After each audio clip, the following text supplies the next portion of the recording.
ছোট্ট ছোট্ট চিঠি লেখা লুকোচুরি ছলে দেখা কিশোর কিশোরী মন দুলল।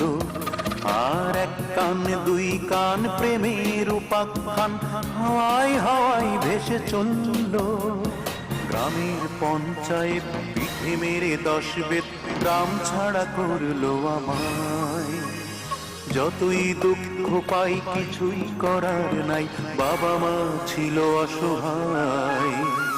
খাওয়া নেই দাওয়া নেই নাওয়া নেই শোয়া নেই, ঢাকার শহরে একা চলছি। আর অঞ্জনা নামের এক দারুণ আগুনে দিন রাত শুধু আমি জ্বলছি।